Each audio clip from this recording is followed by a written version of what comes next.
La lumière dorée de l'été caressait les toits de Paris, drapant les boulevards haussmanniens d'une beauté trompeuse. Pourtant, sous cette élégance forcée, la ville respirait une angoisse sourde, prisonnière des ordres invisibles et de la peur rampante. C'est dans ce clair-obscur, où chaque silence cachait un secret et chaque ombre une menace, que notre mission clandestine prenait forme, cherchant à déjouer les rouages d'une machination implacable. Antoine Dubois, archiviste à la Bibliothèque nationale, était l'homme parfait pour s'y fondre. Son existence, à première vue, était une ode à la discrétion, une symphonie de rituels monotones que l'occupant, dans sa robuste efficacité, n'aurait jamais songé à perturber. Chaque matin, il remontait la rue Mouffetard, son vieux pardessus ajusté malgré la douceur estivale, le long des étals clairsemés et des regards baissés, jusqu'au tram bondé qui le menait rive droite. Les journaux, lus d'un œil blasé sur le trajet, distillaient une propagande insidieuse, chaque titre une nouvelle couche de vernis sur la réalité âpre. Antoine, lui, lisait entre les lignes, pas les mots, mais les absences, les silences pesants qui en disaient plus long qu'une litanie de slogans. Dans l'air confiné des rayonnages de la bibliothèque, parmi l'odeur rassurante de papier jauni et de cuir ancien, il était l'incarnation de la routine. Ses doigts fins et agiles classaient des microfiches, consultaient des registres poussiéreux, sa concentration dévouée aux œuvres passées.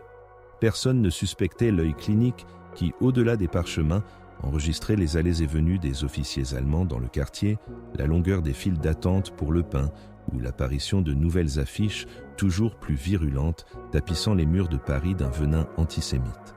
Ces détails, insignifiants pour la plupart, étaient pour Antoine les battements de cœur d'une ville malade, des signes vitaux d'une oppression grandissante. Mais sous cette carapace d'archiviste effacé, Antoine menait une double vie, une existence filigrane tissée de risques et de vigilance. À midi pile, alors que la place du Panthéon bruissait de la rumeur des étudiants et des passants, il glissait sans hâte dans la petite librairie d'occasion du boulevard Saint-Michel. D'un geste imperceptible, il touchait l'épine dorsale d'un exemplaire fatigué des Fleurs du Mal, rangé sur une étagère en bois sombre.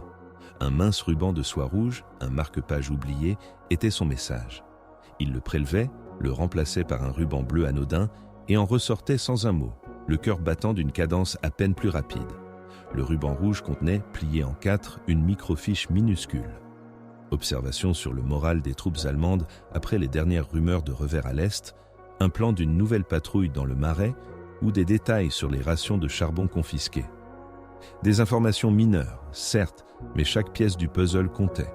Il était un simple collecteur, une sentinelle silencieuse, mais sa précision était sa monnaie, sa discrétion son bouclier. Quelques jours plus tard, un second message, plus urgent, l'attendait sous le pot de géranium de sa fenêtre. Un simple carton de menu de bistrot, avec au dos, griffonné au crayon, le nom d'un café du quartier latin, le Serpent à plumes, et une heure. Le lieu, choisi pour sa banalité et l'anonymat qu'il conférait, ne le rassurait pas. À l'heure dite, Antoine entra. L'atmosphère était chargée d'une tension silencieuse, masquée par le cliquetis des tasses et le murmure des conversations forcées. Dans un recoin faiblement éclairé, un homme d'âge mûr, aux cheveux poivre et sel et aux yeux d'un bleu perçant, l'attendait. C'était l'épervier, son contact principal, un vétéran de la Grande Guerre dont la posture, droite et solide, inspirait un respect teinté d'une angoisse diffuse. Il dégageait cette aura de ceux qui ont vu trop de choses pour s'étonner encore, mais assez pour agir. « Antoine » dit l'épervier d'une voix grave et posée. « Un café ?» Antoine hocha la tête, un sourire esquissé qui ne touchait pas ses yeux. « Avec plaisir, monsieur. Le temps est lourd, n'est-ce pas ?» L'épervier acquiesça, prenant une gorgée de son propre café noir. Lourd et de plus en plus orageux. Les oiseaux de mauvais augure volent plus bas ces jours-ci. On entend des rumeurs, des mesures, des plus durs. Il posa sa tasse, le son claquant dans le silence soudain de leur table. On parle de nettoyer, de désinfecter les indésirables. Son regard croisa celui d'Antoine, perçant. Les ordres viennent d'en haut, vous savez, très haut. Le gouvernement de Vichy a décidé d'offrir un cadeau de bienvenue. Antoine sentit un frisson courir le long de sa colonne vertébrale. Un cadeau empoisonné, j'imagine. Pour certains, sans aucun doute, répondit l'épervier, sa voix à peine audible. Une tempête s'annonce, Antoine, une de celles qui balaient tout sur leur passage. Vos yeux, vos observations, elles sont toujours précieuses. Mais l'heure de la simple observation touche à sa fin. Il faudra plus. Il se pencha légèrement. Préparez-vous, votre rôle va changer. Il sera plus actif. et, par conséquent, bien plus risqué. Le cliquetis des tasses et les conversations reprirent autour d'eux. Mais pour Antoine, le monde semblait s'être tu. Le poids des mots non dits, des sous-entendus glaçants de l'épervier, pesait plus lourd que n'importe quel traité de la Bibliothèque nationale. La tempête était là, menaçante. Et il n'était plus seulement un observateur. Il était sur le point de devenir un acteur, une petite pièce lancée dans les rouages grinçants d'une machine infernale. Antoine n'eut pas à attendre longtemps l'appel du destin. Quelques jours seulement après sa rencontre avec l'épervier, un message glissé sous sa porte sous l'apparence d'une publicité pour un spectacle de marionnettes lui indiqua l'adresse. Un petit bistrot aux Halles. Un lieu de transit de labeur et de rumeurs dont les caves labyrinthiques offraient une discrétion souvent plus fiable que n'importe quel salon bourgeois. La capitale, ce matin-là, s'éveillait sous un ciel d'un bleu immaculé, comme pour démentir la noirceur croissante qui rongeait son cœur. Les étals des marchés regorgèrent de couleurs. Les cris des marchands se mêlaient au cliquetis des sabots sur les pavés humides. Un tableau d'une vie presque normale, une cruelle mascarade que la guerre s'obstinait à jouer. Antoine, fondu dans la foule, portait sur son visage la même indifférence que des milliers d'autres.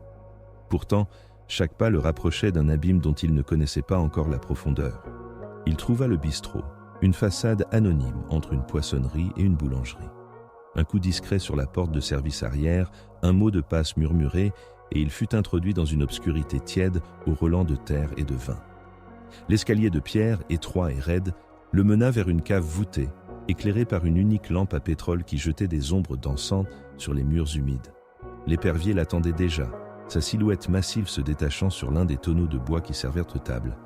À ses côtés, une jeune femme, le regard aussi aiguisé que le fil d'une lame.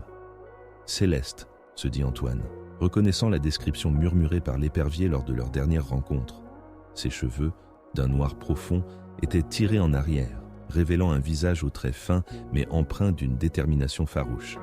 Elle ne portait aucune trace de maquillage, et ses yeux sombres dégageaient une intelligence perçante qui ne laissait aucun doute sur son engagement. « Antoine !» dit l'épervier, sa voix résonnant légèrement dans la cave. Il ne perdit pas de temps en civilités superflues. « Céleste !» il désigna la jeune femme d'un mouvement de tête. « Elle est les yeux et les oreillers de notre réseau dans les recoins les plus sombres de l'administration. » Céleste acquiesça d'un léger mouvement, un mince sourire effleurant ses lèvres. Et l'œil averti d'Antoine nous est précieux pour comprendre ce qui se trame dans les arcanes. Sa voix était claire, un peu rocailleuse, empreinte d'une gravité qui convenait à l'endroit et au moment. L'épervier s'appuya contre le tonneau, croisant les bras. L'atmosphère était électrique, la tension palpable comme l'air avant un orage. Nous avons des informations, des fragments, des murmures qui prennent une cohérence terrifiante. Une opération de grande envergure est en préparation, nom de code, vent printanier. Le nom, à la fois poétique et sinistre, fit un étrange écho dans la cave. Vent printanier, une brise qui devrait rafraîchir et purifier. Mais Antoine sentait déjà l'odeur de la cendre et du sang. Céleste prit la parole, sa voix se faisant plus précise. Les cibles sont les Juifs étrangers, pour commencer, c'est le prétexte officiel, mais les détails sont macabres. Sa mâchoire se serra. Pas seulement les hommes, les femmes, les enfants, des familles entières. Le sang d'Antoine se figea. Il avait entendu les rumeurs, bien sûr, les affiches, les restrictions. Mais l'ampleur de cette révélation, la mention des enfants, transformait une abstraction lointaine en un cauchemar tangible et immédiat. L'ordre, reprit l'épervier, son regard se posant sur Antoine avec une gravité insoutenable, vient des plus hautes sphères du gouvernement de Vichy. De Laval lui-même. Il s'agit d'une offre, une contribution française à la solution allemande. Il fit une pause, laissant les mots flotter lourdement. Une trahison sans précédent. La police française, nos concitoyens, seront les bras de ce plan. Antoine sentit un vertige, une nausée. La beauté du matin parisien, les rires d'enfants qu'il avait entendus en chemin, tout cela semblait soudain d'une obscénité glaçante face à la monstruosité qui se tramait. Nos sources, continua Céleste, parlent d'une coordination massive. Des listes sont établies, des effectifs mobilisés. Le Velda chive et circule comme un nom de rassemblement. C'est imminent. Nous devons en savoir plus, dit l'épervier, le regard fixé sur Antoine. Nous devons confirmer les dates, les lieux exacts, l'ampleur. Chaque détail peut sauver des vies, offrir une chance. Votre discrétion, votre capacité à passer inaperçu, votre mémoire photographique. Antoine, Vous allez devoir vous faufiler là où personne d'autre n'oserait. Nous avons des pistes, des couloirs dans l'administration, des bureaux d'où émanent ces ordres. Vous devrez trouver un moyen d'y pénétrer. » Le poids de la mission tomba sur les épaules d'Antoine, plus lourd que toutes les piles de livres de la Bibliothèque nationale. L'observation était finie, l'action commençait, et avec elle, le risque de la plus effroyable des découvertes, ou de la fin la plus brutale. Le vent printanier n'était pas un vent de liberté, mais un souffle glacé venu de l'enfer. La fraîcheur humide de la cave du bistrot s'était dissipée, mais le froid, lui, s'était logé dans les os d'Antoine. L'épervier et Céleste étaient des ombres désormais, laissant derrière eux le poids écrasant de leur mission. Paris, avec sa lumière estivale mensongère, l'attendait. Un théâtre d'opérette où se jouait pourtant la tragédie la plus sombre. Antoine reprit le chemin de son modeste appartement, le cœur lourd d'un nouveau genre d'angoisse. L'observation, l'analyse distante, était le confort du spectateur. Désormais, il était sur scène, un acteur contraint dans un rôle qu'il n'avait pas choisi. Chaque visage croisé dans la foule du tram, chaque rire d'enfant, chaque odeur de pain frais s'échappant d'une boulangerie prenait une acuité douloureuse, comme si la beauté du monde était une insulte à l'horreur imminente. Sa première étape était la plus délicate, sonder les eaux troubles de l'administration sans soulever de vagues. Son travail à la Bibliothèque nationale lui offrait un vernis de respectabilité et un prétexte pour l'érudition, même la plus saugrenue. Il se fabriqua une nouvelle recherche, une étude sur l'évolution des pratiques administratives parisiennes en temps de crise, avec un focus sur les registres de population et les questions logistiques des services municipaux. Un sujet aussi ennuyeux qu'une étude sur la pluviométrie, donc parfait pour ne pas éveiller les soupçons.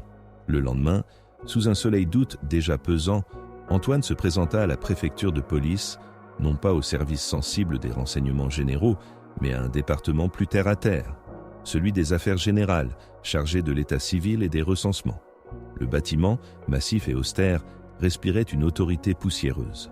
À l'intérieur, l'air était lourd d'encre, de tabac froid et d'une sorte de lassitude collective, comme un vieux meuble dont on aurait oublié de faire la poussière. Après quelques détours bureaucratiques et l'exhibition de ses lettres de la bibliothèque, il fut orienté vers le bureau de M. Lefebvre, un fonctionnaire dont les cheveux gris ébouriffés et les manches retroussées annonçaient moins la rigueur que la résignation. Lefebvre, le front plissé, semblait un homme écrasé par le poids des formulaires.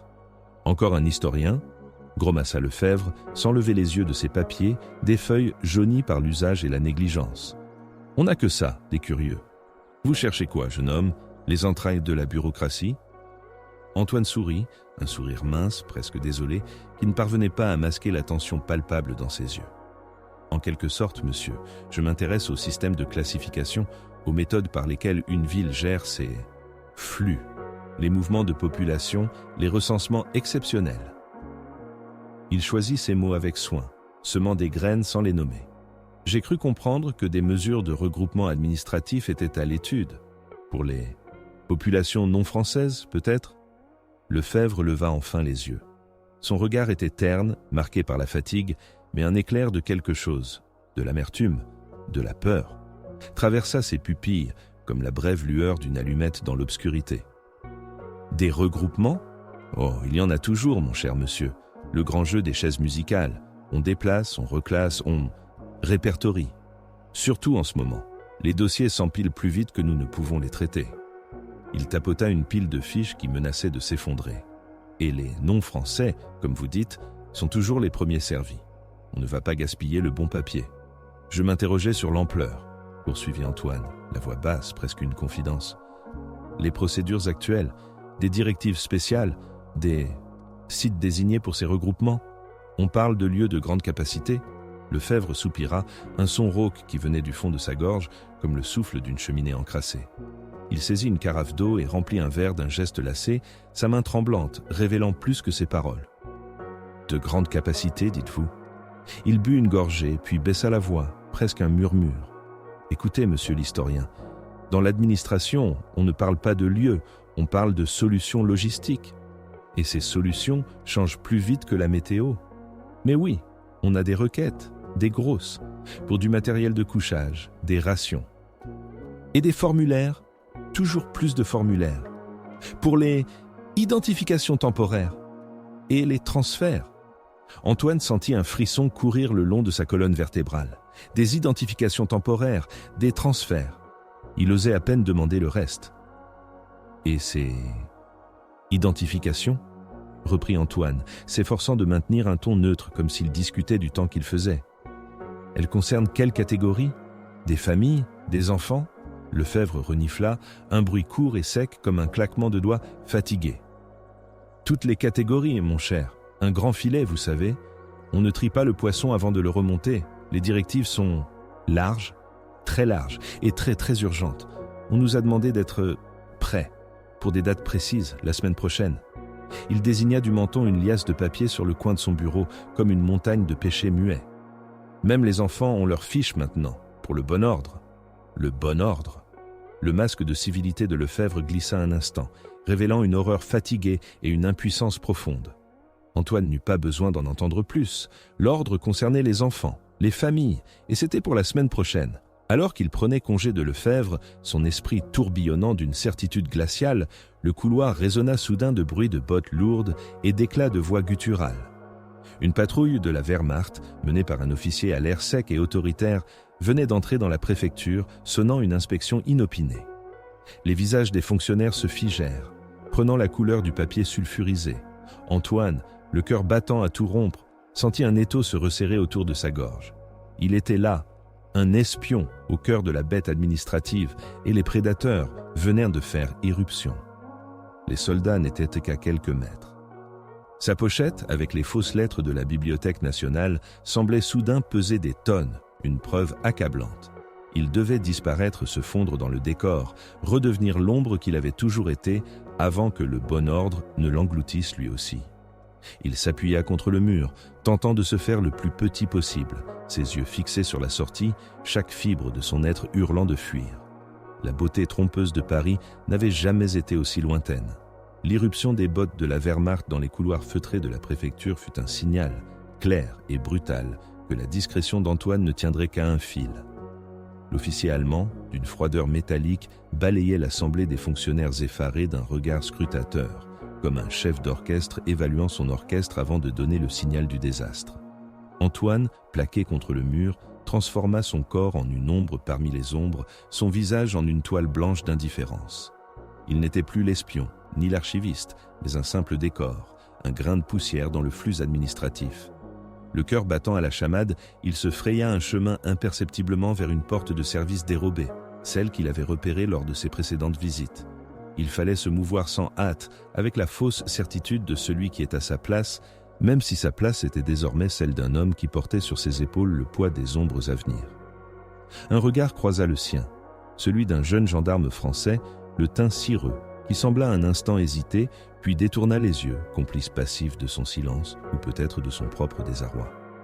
La fuite d'Antoine n'était pas un acte héroïque, mais une survie, un glissement silencieux à travers les mailles d'un filet qui se resserrait.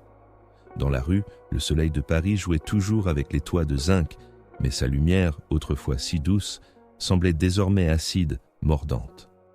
La ville, avec ses terrasses de café encore peuplées de Parisiens buvant un ersatz de café, ses vendeuses de fleurs aux jupes amples, ses gamins poursuivant des cerceaux, était une toile de maître que la guerre s'apprêtait à lacérer. Chaque visage aperçu dans la foule portait en lui une potentialité, une histoire qui pouvait basculer d'un instant à l'autre dans l'horreur annoncée par Lefebvre. Antoine sentait le poids de ces milliers de vies, de ces fiches pour les enfants, comme une meule autour de son cou. Il n'était plus seulement un observateur, il était devenu un réceptacle de la terreur et il devait la transmettre. Sa route le mena vers une petite arrière-boutique désuète, sentant le charbon et l'humidité, servant de façade à une blanchisserie du 13e arrondissement. C'était l'un de leurs refuges occasionnels, un lieu où les secrets étaient lavés et essorés comme le linge sale de la ville. Céleste l'attendait, ses mains agiles réparant une vieille machine à coudre, le regard vif et impatient. L'épervier arriva peu après, son visage buriné par les années et les désillusions, une cape sombre drapée sur ses épaules comme pour dissimuler la noirceur du monde. « La tempête est imminente », annonça Antoine, sa voix étrangement neutre, comme si l'horreur l'avait vidé de toute émotion superflue. « Opération Vent printanier, la semaine prochaine, et cela concerne toutes les catégories, même les enfants. » Céleste laissa tomber son outil, un cliquetis métallique qui résonna dans le silence. Son visage, habituellement si ferme, se fendit d'une expression de pure stupeur, mêlée de dégoût.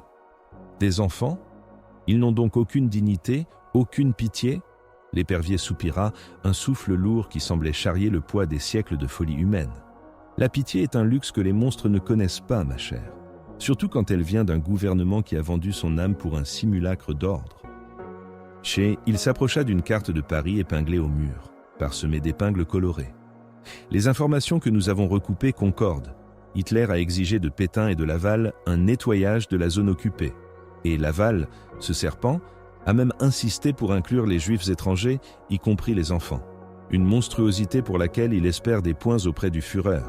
Nous parlons de 13 000 innocents, Antoine. 13 000. Le chiffre résonna dans la petite pièce, lourd et implacable, le bruit d'une sentence tombée du ciel. Antoine sentit un vertige l'envahir. 13 000. Pas seulement des noms sur des fiches, mais des sourires, des peurs, des vies entières. Nous ne pouvons pas arrêter cette machine, poursuivit l'épervier, sa voix grave. Elle est trop grande, trop rapide, mais nous pouvons essayer de jeter du sable dans les rouages, de ralentir, de dévier, de donner une chance. Son regard perçant se posa sur Antoine.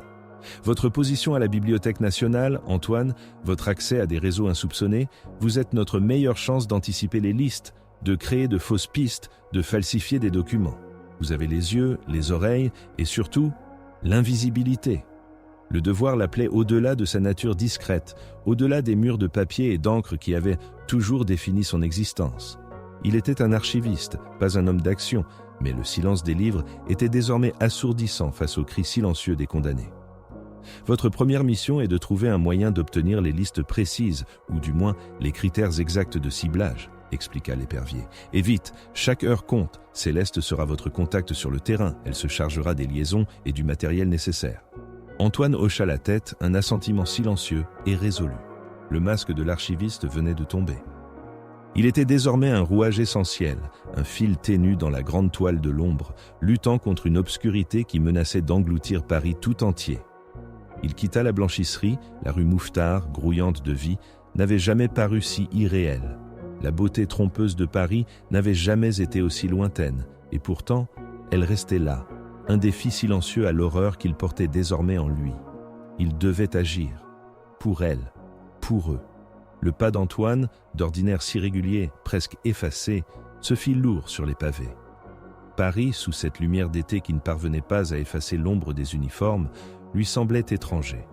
La promesse de l'horreur à venir, ces 13 000 vies suspendues à un fil, avait irrémédiablement brisé le miroir de son existence.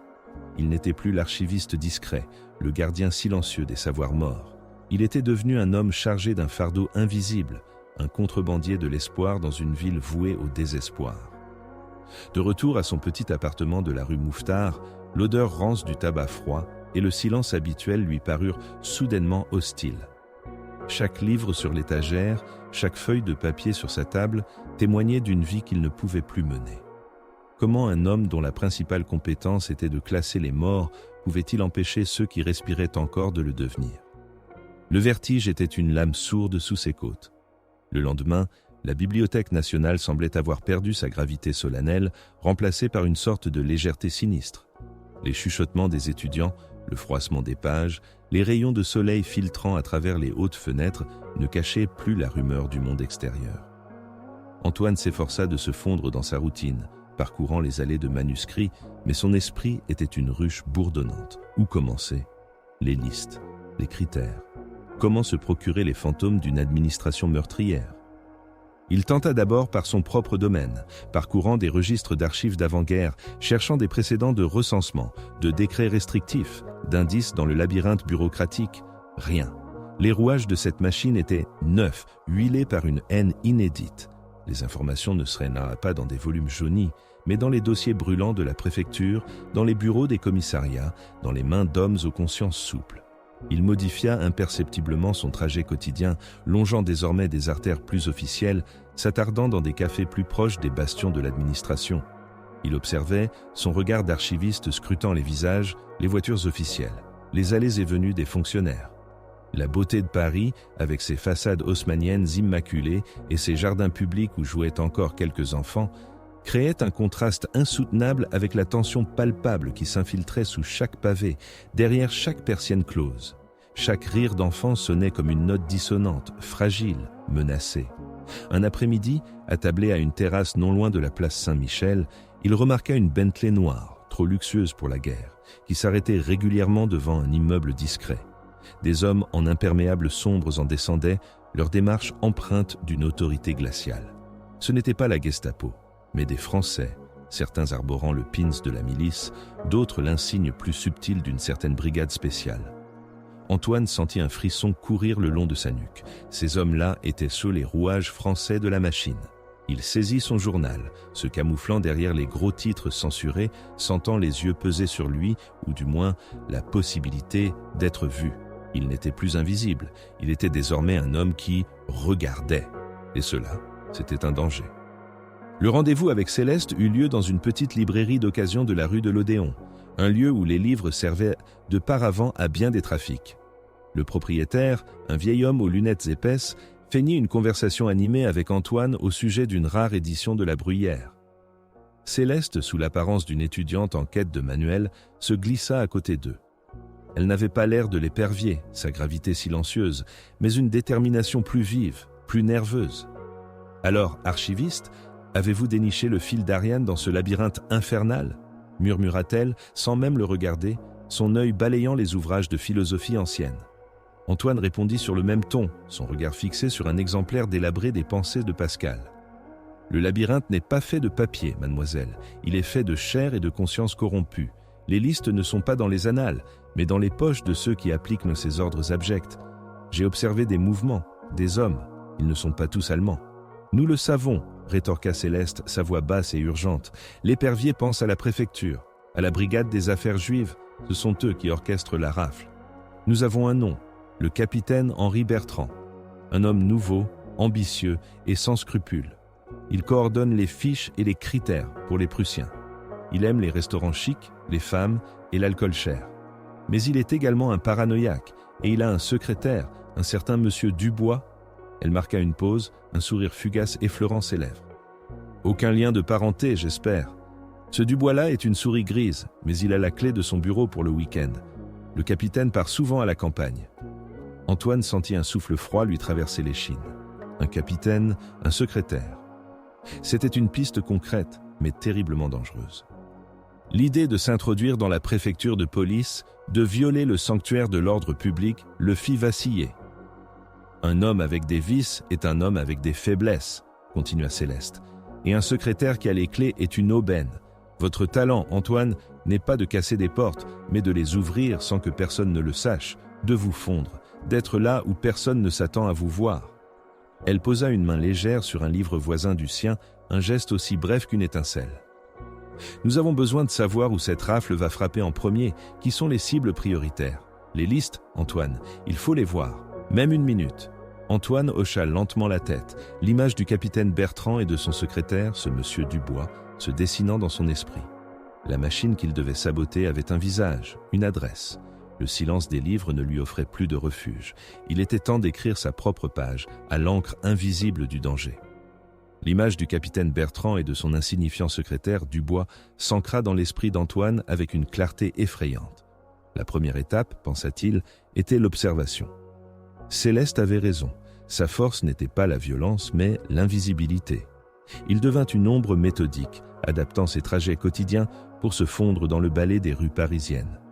Il délaissa les tramways bondés pour des parcours à pied, plus longs, plus sinueux, qui le menaient souvent près de la préfecture de police.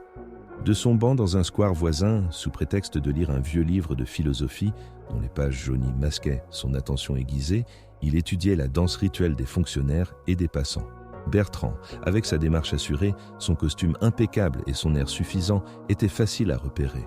Ces soirées se terminaient souvent dans des établissements où la lumière tamisée et l'alcool abondant confirmaient les informations de Céleste. Dubois, en revanche, était une silhouette effacée, un homme de l'ombre avant même de le vouloir. Il quittait invariablement la préfecture à 18 heures précises, une mallette usée à la main, pour regagner un modeste immeuble du 14e arrondissement. Sa vie semblait une suite de répétitions, un testament de la bureaucratie. Antoine remarqua un détail, un tic presque imperceptible.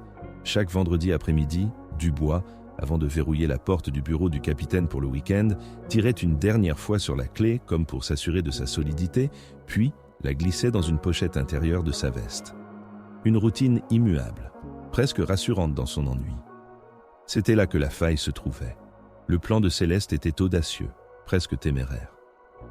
Nous allons vous donner une réplique, Antoine, une réplique parfaite. Mais il nous faut l'original pour quelques heures. Antoine rencontra Céleste et l'épervier une nuit dans les ruelles sombres du Marais où l'odeur du pain frais se mêlait à celle de l'humidité et de l'incertitude. Dubois a une sœur malade, expliqua l'épervier d'une voix rauque, si basse qu'elle semblait s'effilocher dans l'air froid. Il lui rend visite tous les dimanches matins après la messe dans une clinique de banlieue.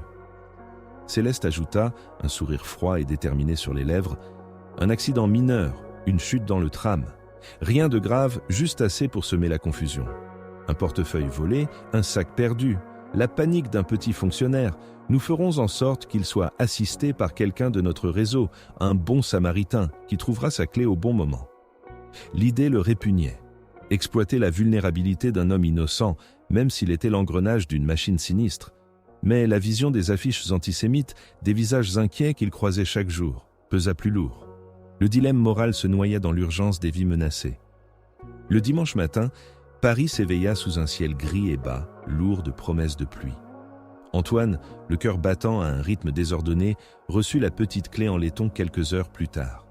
Elle était encore tiède, une chaleur qui lui brûlait les doigts. Elle représentait une trahison, mais aussi une infime étincelle d'espoir.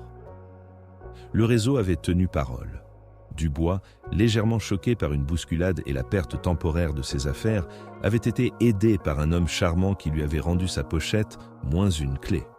Le sosie était déjà en route. La nuit suivante, le lundi, la ville était un monstre endormi, sa respiration lente et irrégulière. Les réverbères peinaient à percer l'obscurité, drapant les boulevards déserts d'une lumière fantomatique. Le couvre-feu imposait un silence oppressant, seulement brisé par le claquement lointain d'une botte allemande ou le miaulement d'un chat errant. Antoine, dissimulé dans l'ombre des arcades du Châtelet, sentait l'adrénaline se répandre dans ses veines, froide et piquante. Il portait un vieux pardessus, un chapeau baissé, son apparence banale étant sa meilleure armure. La préfecture de police, massive et austère, se dressait devant lui comme une forteresse médiévale, ses murs épais semblant retenir tous les secrets de la ville. Les deux gardes à l'entrée, des gendarmes français au visage las, ne portaient de pas grande attention à ce nettoyeur de bureau qui s'apprêtait à entrer, muni d'un laissez-passer contrefait et de la fameuse clé. Le faux laissez-passer, un chef-d'œuvre de l'épervier, indiquait une tâche de maintenance urgente, une fuite d'eau, prétexte parfait pour une présence nocturne. Son cœur martelait contre ses côtes, mais son visage, entraîné à l'impassibilité des archivistes, ne trahissait rien. Une fois à l'intérieur, le silence devint assourdissant. L'air était lourd, imprégné d'odeurs de cirage, de vieux papier et d'une pointe d'ammoniac. Chaque pas d'Antoine résonnait dans les couloirs interminables, carrelés de noir et blanc, bordés de portes closes comme des bouches scellées. Les bureaux, sous leur housse de poussière, semblaient dormir d'un sommeil agité, gardant jalousement leurs secrets. Il trouva l'escalier menant à l'étage des services administratifs, puis le couloir où le bureau de Bertrand était censé se trouver. Le numéro 314. Une plaque en laiton terne. Antoine inséra la clé. Un clic doux. La porte s'ouvrit sur l'obscurité. Il referma derrière lui, alluma une petite lampe de poche à faisceau étroit, couvrant l'optique d'un mouchoir pour en atténuer la lueur. Le bureau du capitaine Bertrand était exactement comme il l'avait imaginé, ordonné, mais imprégné d'une odeur de tabac froid et d'eau de Cologne bon marché. Une photographie encadrée de Pétain trônait sur le bureau, son regard vide jugeant la pièce avec une autorité spectrale. Antoine commença sa fouille, méthodique, rapide. Il ne devait laisser aucune trace. Tiroir, classeur, derrière les tableaux. Ses mains effleuraient des piles de dossiers, des papiers administratifs, des rapports. Son cœur se serra à chaque nouveau titre. Contrôle des étrangers, recensement israélite, maintien de l'ordre. Puis, dans un tiroir du bas, caché sous des liasses de formulaires vierges, il trouva ce qu'il cherchait. Une chemise cartonnée, plus épaisse que les autres, portant l'inscription tapée à la machine. Opération vent printanier, liste prioritaire. Ses doigts tremblaient légèrement en l'ouvrant. La première page était un mémorandum interne daté du 10 juillet. L'en-tête mentionnait « Pierre Laval, chef du gouvernement. Les instructions étaient glaçantes dans leur précision bureaucratique. Rassemblement des Juifs étrangers de la zone nord, priorité aux familles avec enfants. La lecture de ces mots, couchés sur le papier officiel, le frappa d'une horreur glaciale. Ce n'était plus une rumeur, mais un ordre gravé, signé. Il feuilleta les pages suivantes à toute vitesse. Des noms, des adresses, des dates de naissance, des détails sur la composition des familles, des croix rouges à côté de certains, signifiant probablement une urgence. Il sentit un frisson parcourir son échine. La grandeur de la machination, l'ampleur du mal se révélait sous la pâle lumière de sa lampe. Il n'avait que quelques minutes. Il sortit un minuscule appareil photographique, plus petit qu'une boîte d'allumettes, que l'épervier lui avait confié. Chaque cliché, un risque, une preuve. Il photographia le mémorandum, puis les premières pages des listes, se concentrant sur les colonnes les plus importantes. Soudain, un bruit. Un craquement lointain dans le couloir, comme le frottement d'une semelle. Antoine se figea, le cœur suspendu. Il éteignit sa lampe, se glissa derrière le bureau, se faisant le plus petit possible. Le silence revint, plus lourd qu'avant. Un faux pas, un vieux bâtiment qui respire. Il attendit, l'oreille tendue, le souffle retenu. Après ce qui lui sembla une éternité, il reprit sa tâche, ses gestes plus rapides encore, l'urgence le rongeant. Il referma la chemise, la remit à sa place exacte, s'assurant que rien n'avait été déplacé. Un dernier coup d'œil circulaire dans la pièce, un dernier souffle silencieux. Le bureau de Bertrand, l'instrument de cette horreur, était de nouveau figé dans son ordre macabre. Il quitta le bureau, refermant la porte à clé avec le même clic doux, s'assurant de remettre en place l'original, la copie parfaite. Le retour fut aussi tendu que l'aller. Antoine traversa les rues désertes, l'air frais de la nuit cinglant son visage, mais il ne sentait rien d'autre que le poids des informations qu'il transportait. Les images des noms, des âges, des adresses défilèrent dans son esprit. Il était rentré. Il avait réussi. Mais la victoire était amère, saturée de l'horreur qu'il avait découverte. La tempête promise par l'épervier était non seulement réelle, mais imminente, et elle allait déferler sur Paris avec une violence inouïe. La page qu'il venait d'écrire était trempée de sang invisible. Le silence de son appartement de la rue Mouffetard, d'ordinaire si apaisant, se révéla cette nuit-là une torture. Antoine se sentait imbibé de l'horreur qu'il venait de côtoyer, comme si les noms, les âges, les adresses des 13 000 innocents s'étaient alors gravés non sur la pellicule, mais dans la chair même de sa conscience. La victoire était une imposture. Il avait volé la vérité, mais à quel prix ? Le plancher craquait sous ses pas, écho de ses propres pensées torturées. La ville dormait sous une chape d'innocence forcée. Les boulevards murmuraient des histoires anciennes, inconscients de l'ouragan qui s'annonçait. Dans la pénombre de sa salle de bain transformée en laboratoire de fortune, Antoine s'attela à la tâche la plus délicate. L'odeur âcre des produits chimiques se mêlait à l'humidité tiède, créant une atmosphère claustrophobe. Chaque geste était précis, méticuleux, répété 100 fois. Plonger les négatifs dans le révélateur, puis le fixateur, attendre. Les minutes s'étiraient, lourdes de l'attente. Puis, lentement, les minuscules silhouettes des mots commencèrent à apparaître sur le film, fantômes d'une réalité glaçante. Les colonnes de noms, les petites croix à côté des enfants, des familles. Chaque cadre était un cri silencieux, un monument à l'ignominie. Ses doigts tremblaient légèrement, non pas de peur, mais d'une rage froide et inéluctable. Il tenait entre ses mains la preuve, l'irréfutable témoignage d'une trahison nationale. Le matin blafard trouva Antoine épuisé, mais avec une détermination nouvelle, forgée dans l'acier de l'horreur. Le message convenu, un journal plié d'une certaine manière sur la table d'un café près de la Sorbonne, fut vite repéré. La rencontre eut lieu quelques heures plus tard, dans l'arrière-boutique d'un bouquiniste du quartier latin, où l'odeur du papier jauni et de l'encre offrait un voile de normalité à leur conciliabule clandestin. L'épervier était là, son visage fermé comme une porte de prison, et Céleste, dont le regard habituellement vif, était assombri par une gravité nouvelle. Antoine déposa les microfilms sur la table basse, entre des piles de volumes reliés de cuir, symbole d'une culture que l'on s'efforçait d'anéantir. La moisson fut productive, murmura Antoine, sa voix rauque. Mais le fruit est empoisonné. L'épervier saisit les films, les porta à la lumière, ses yeux perçants, scrutant les microscopiques images. Son visage ne trahit aucune émotion. Seule la tension de sa mâchoire dénonçait la violence intérieure. Céleste, elle, passa une main sur son front, comme pour chasser un pressentiment. Opération Vent printanier, déclara l'épervier d'une voix sèche, plus dure que de coutume, un nom d'une ironie exécrable pour une telle barbarie. Il y a les listes, les adresses, les âges, même les enfants. Céleste inspira brusquement. Les enfants? Tous? Le plus grand nombre possible, répondit l'épervier, sans quitter les films des yeux. Laval n'a pas fait les choses à moitié. Ils veulent vider les prisons, les camps d'internement, et ils veulent surtout que la police française le fasse elle-même. Un cadeau de la France à l'occupant, ajouta Antoine, un rictus amer déformant ses lèvres, une signature au bas d'un pacte infâme. L'épervier reposa les films. Nous avons ce qu'il nous fallait, la preuve indéniable. Il regarda Antoine, un lueur de respect dans les yeux. Vous avez accompli une chose remarquable, Antoine, mais ce n'est que le début. Céleste se pencha en avant, les coudes sur les genoux. Que pouvons-nous faire? Nous ne pouvons pas arrêter cela, n'est-ce pas? La machine est déjà lancée. Non. Nous ne pouvons pas l'arrêter entièrement, concéda l'épervier, sa voix teintée d'une résignation douloureuse. C'est une marée.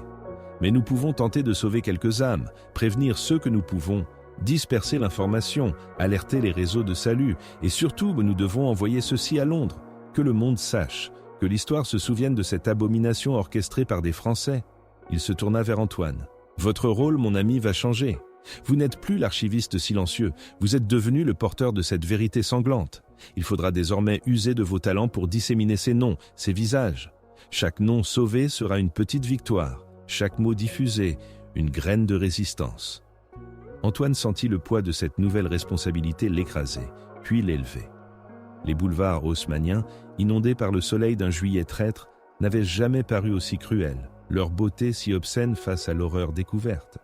Il avait mis à jour l'ordre terrifiant, mais c'était l'ordre terrifiant qui, désormais, allait le guider.